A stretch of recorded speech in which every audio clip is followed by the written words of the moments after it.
This region in the northeast of Scotland is an area of fascinating contrasts. Sandy beaches, rocky shores, ancient harbours and quaint little villages tucked in at the bottom of high cliffs and hills. We first came up here in 1970 with our children, Anne, Evelyn and Billy, ages respectively 13, 10 and 5. We loved the area so much that subsequently throughout the 70s we spent many a fortnight's holiday up here. When the 80s arrived, our kids had their own agenda and went their own holidays. That meant my wife and I had many relaxing and idyllic holidays in tranquil pastoral surroundings in this part of Scotland, without the responsibility of looking after the wains. 43 years after our initial visit, Anne and Evelyn had a desire to see the place and any changes that had happened. Anyway, this year, July 2013, we headed north.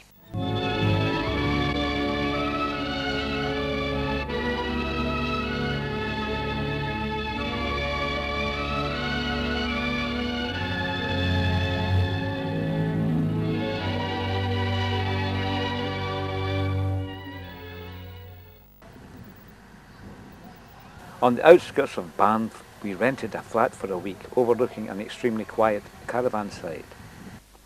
A fortnight would have bankrupt us. Between Portsoy and Cullen is the fishing village of Sandend, where we had always great days out. My memory went back 43 years. I was looking for the entrance where we could bring our cars onto the beach in the 70s.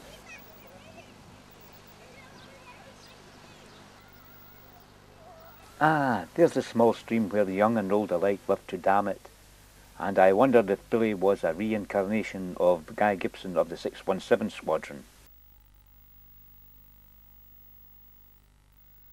This is my wife, fleet of foot, the Liz McColgan of the 70s.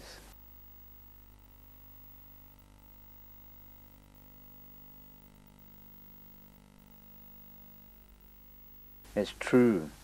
Food always tastes better al fresco at the back of our Anglia estate car.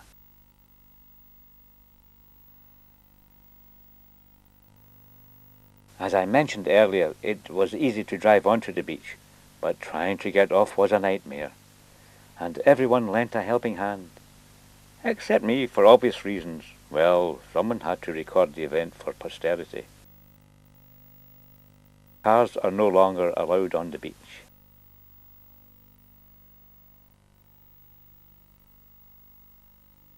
Farther west is the town of Cullen with its iconic railway viaduct that the locals wanted demolished in the 70s. But sanity prevailed and the viaduct was saved. It is now a pleasant walkway. It was erected in 1886, and early in the 20th century Cullen was keyed up for a visit of the royal train carrying King Edward VII. Fish was an important part of the early traffic, and in this delightful print there is a train approaching the station with a mixture of passengers and cured herring in barrels carried in an open wagon attached to the train.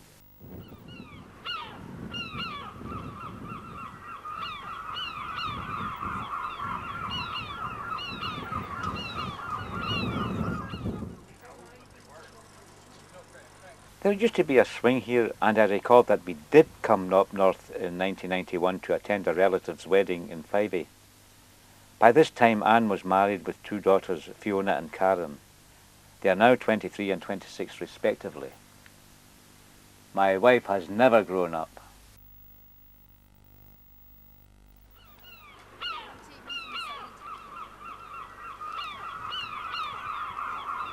I am pointing to the viaduct where we picnicked at the Arches with another estate car. Good old al fresco.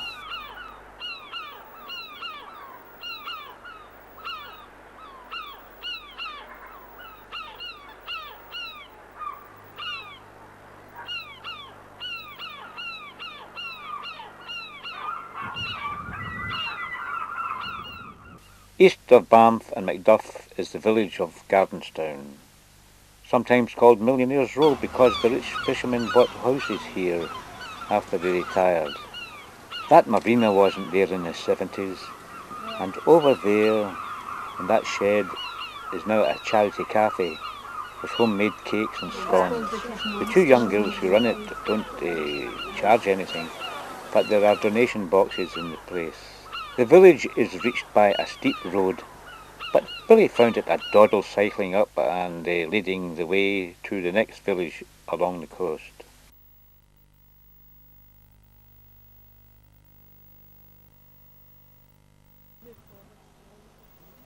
Some graffiti expert wanted to make sure we were in Pennin, as if we didn't know. It's written on the life belt. Pennin is not unlike Gardenstown, except it is prone to landslides, and one had happened here in 2012, but the villagers seem to take it in their stride. Oh, we got your smile, did. After another alfresco repast, say, whatever became of Al, we went to see the famous red telephone box. Most people are aware that Pennin was the location that Bill Forsyth used for his film Local Hero. But the red telephone box near the harbour didn't feature in it. They found it difficult to film because of its situation, so the one you see in the movie is actually a theatre prop. Nevertheless, scores of tourists come to have their photographs taken at the original telephone box.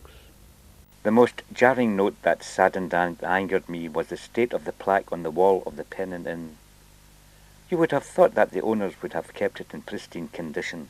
We left the village quite embittered. On the outskirts of Macduff is Tarlier Outdoor Pool, looking rather forlorn in its derelict state. When I think of the brilliant days we spent there, it is hard to believe that Tarlier was a very popular place.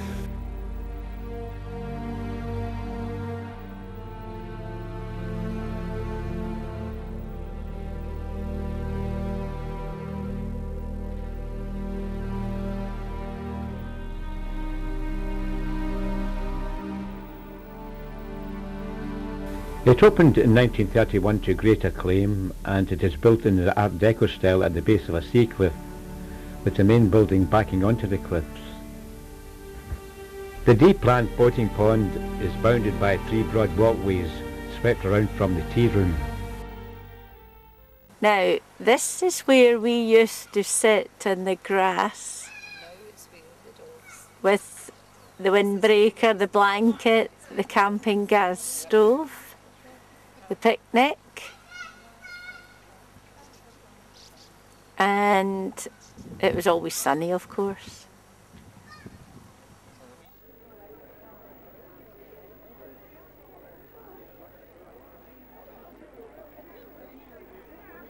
My dad's pointing to where there used to be a little seesaw, like a wee horse, just there.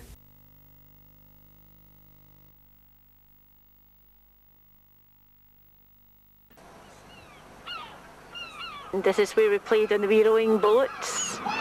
My dad went in the big pool. That was cold.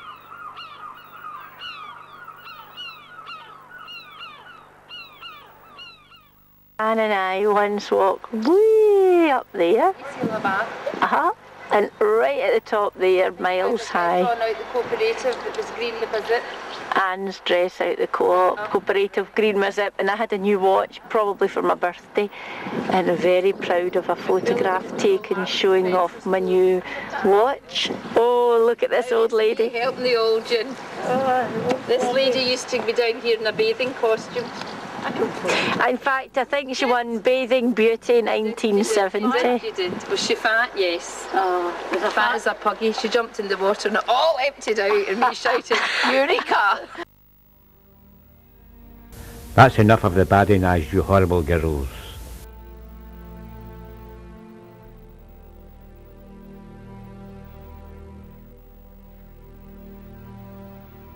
From these windows, while having a meal, we could watch the enjoyment of the crowds. Over there were the changing rooms and the diving boards.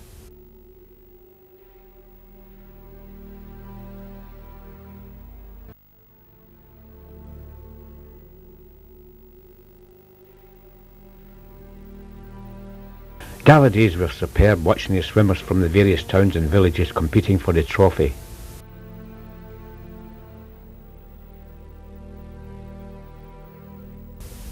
Alas, no more.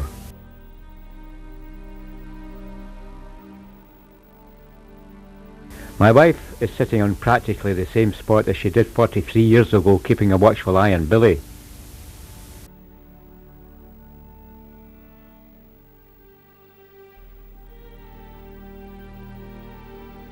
While I was keeping a watchful eye on the beauties of nature.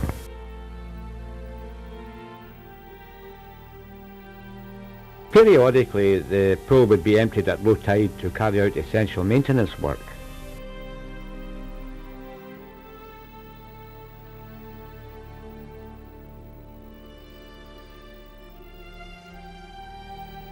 This was the only time our kids went into it.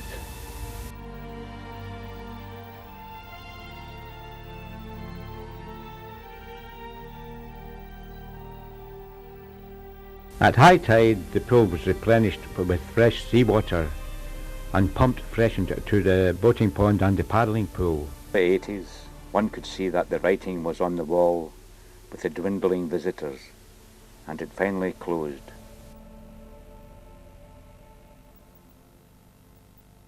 And I felt very sad as we left for Macduff. Macduff, where the love affair with the area began.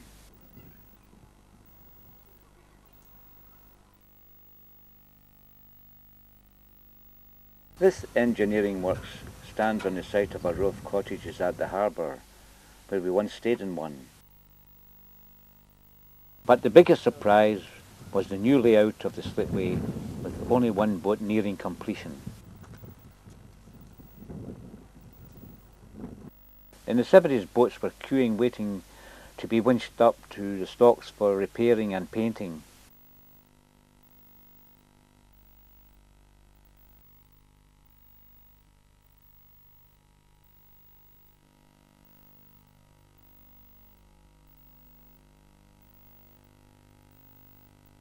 Resulting from this decrepit state to pristine condition.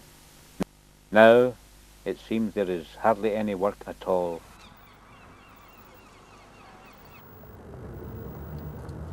And here is Darby and Joan ambling along, passing the old boat building yard where work was plentiful.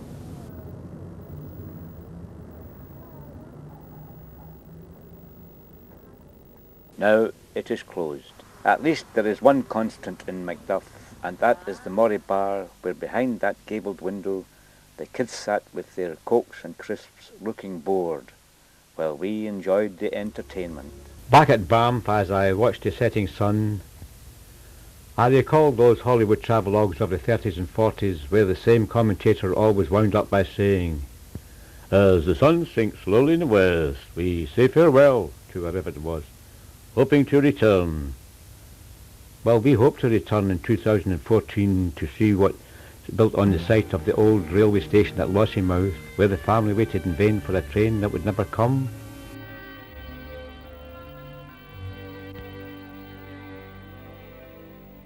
To see what happened to the field at Fauquier, where we watched an exciting air display in 1976, and Billy met Patrick Allen, the film and TV actor, who was always advertising Barrett Homes. To visit Peterhead Harbour, which was being revamped in the 1970s, and to visit Spey Bay, hoping it still retains its natural beauty.